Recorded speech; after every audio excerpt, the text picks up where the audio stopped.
Mabuhay! Ako si Emir at tayo'y muling magbalik tanaw sa nakaraan.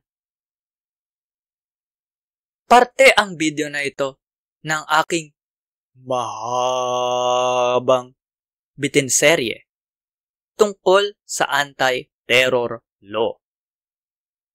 Para panoorin ang buong video, pindutin ang link na nasa end screen o nasa description. Disclaimer lang po ha, babala. Para lang po magbigay impormasyon ang video na ito. Hindi po payong legal. Salamat po.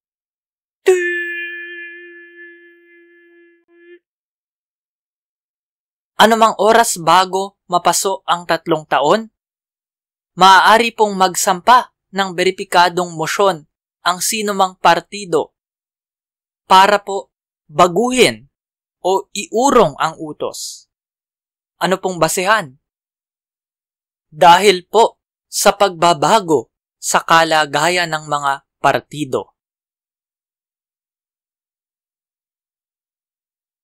Sa loob naman po ng 6 na buwan bago mapaso ang 3 taon, dapat pong repasuhin ng CA ang permanent order.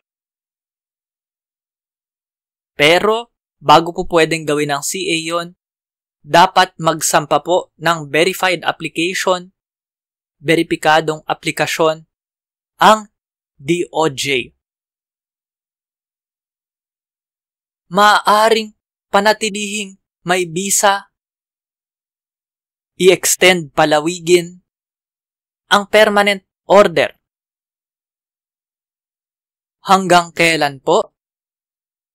Sa loob ng panahong hindi hihigit ng 3 taon mula nang una itong ilabas. Wala pong forever.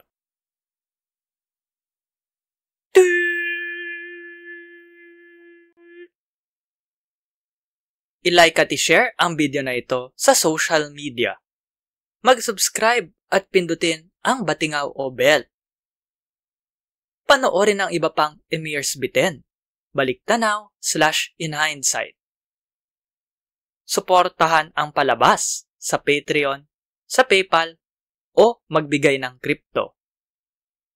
Salamat sa kapatid kong si G-G Arts para sa aking avatar. Tignan at suportahan ang kanyang mga gawa sa mga link sa description. Para po panoorin ang buong seryeng ito, pindutin ang link na lalabas sa end screen. Dapat ngayon na. Maraming salamat po. Hanggang sa muli. At ingat.